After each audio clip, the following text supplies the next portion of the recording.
And we are back. Welcome to the penultimate episode of Esso versus Erik, where today we will actually cover the Esso versus Erik part of this series. Obviously, our next episode will be the finale, which is Manchester United against PSG in the Champions League final at Wembley. But before we get into that, I thought it'd be good to actually go over the stats for the season, see how we've actually performed compared to how Erik ten Hag's team performed in real life. So what we can do is we can go to the competitions tab, where immediately you will see the 4 competitions that we took part in: the Premier League, the Champions League, the FA Cup, and the Carabao Cup.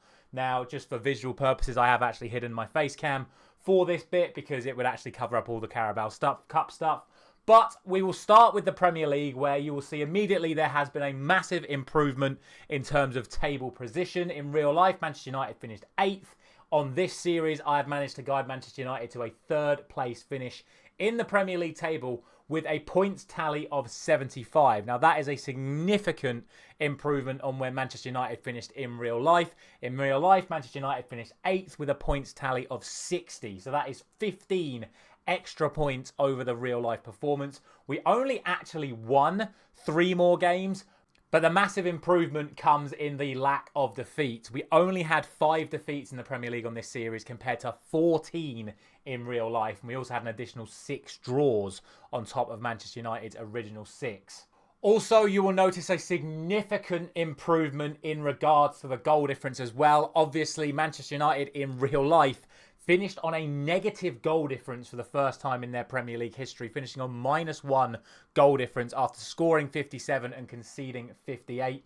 You will see here that our goal difference for this series was 33, so significantly better than in real life. But actually, if we go to the team stats, set it to detailed, and then scroll down to goals scored and goals against, you will see that we were 2nd for goals scored behind Manchester City. We scored 89 goals, so that is an improvement of 32 over the real life team. But however, if you go to defending, we still conceded 56. So we only actually conceded 2 goals less than the real team, but it was those 32 goals for which inevitably led to our higher points tally and a much better goal difference come the end of the season. And of course, it meant that we ended up qualifying for the Champions League from the Premier League in this series, whereas Manchester United only would have qualified, well, they wouldn't have qualified for anything at all, finishing 8th, but they won the FA Cup in able to get themselves in the Europa League spot for this season. As for our FA Cup, obviously it says here we were knocked out in the quarterfinals by Chelsea. That was on a penalty shootout, so our only real cup defeat all season long to this point has been a penalty shootout to Chelsea in the quarterfinals of the FA Cup. So that is obviously a failure compared to Erik ten Hag's team winning the FA Cup.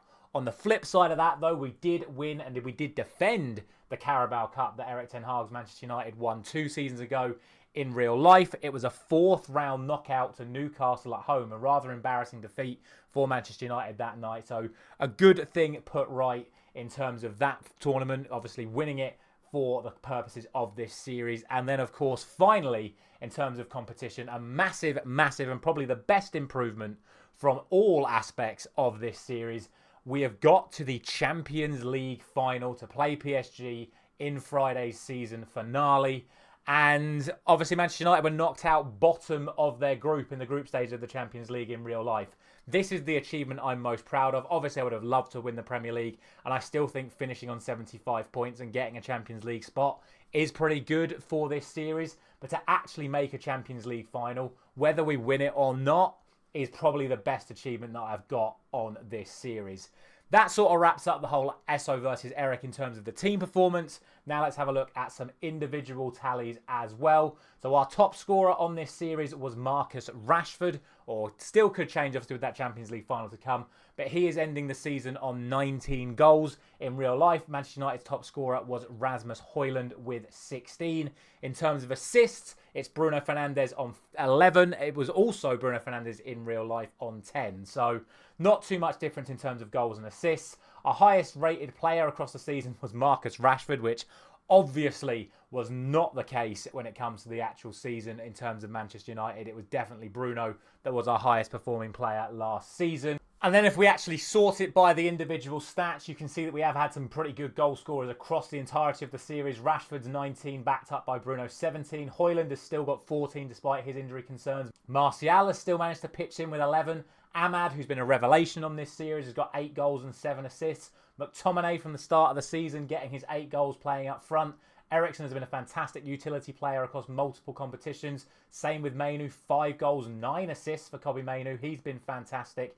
You scroll all the way down to as far as Anthony, who had a really good start to this series in terms of goals, has still chipped in with assists as and where required, but all round, I think the squad has performed really, really well. If we actually then sort by assists, you then see it is Bruno, then Anthony, then Mainu, then Ahmad. Shaw's even popped up with 7 assists, although most of his assists have been from corners. Reguilon's pitched in well as a lone player as well. And we've not had, obviously, any of those disputes regarding Jadon Sancho and his attitude. He stayed for the entirety of the season. And then, of course, we did have the new signings come in, the likes of Taremi, Upamecano and Beraldo. Manchester United did no transfer business in January during the course of last season, which I was really disappointed with. There were no outgoings or ingoings in terms of the first team squad. We obviously shipped off Harry Maguire, Rafael Varane, a couple of youth team players, brought in Upamecano, brought in Beraldo on loan, and then, of course, signed Taremi to be a backup striker to Rasmus Højlund. Obviously, now in real life, United have signed Joshua Zirkzee to come in and do that job. But overall, I think this has been a really successful series, and I hope you guys have enjoyed it as well. Yes, whatever happens, we have certainly improved on Erik ten Hag's Manchester United performance. Hopefully, we bring this series back again next year. In what capacity, I don't know. Whether or not it'll be Football Manager again, whether it'll be on FC25 career mode, because that was what the original plan for this series was going to be. But after I sort of fell out of love with FC25, after I fell out of love with FC24 around the time I launched this series, I just wanted to try something a little bit different. I am now back on FC24. FC24 content will be coming in the lead up to FC25's launch, but I've really enjoyed this Football Manager series, and all that's left to say for me is a massive thank you for watching as always, and a quick reminder once again, because if you didn't already know, on Friday's episode, the final episode of this series, and I'll put the face cam back on for this, it will be the Champions League final at Wembley. It's already ready to go. You can see we're at the tactical meeting stage already. So all that will be left to do for that final game of the season is just click tactical meeting, submit the squad, and then that will be it. One last game, one last opportunity to win a Champions League trophy for Manchester United. Thank you very much for watching once again. I'll see you in Friday's finale.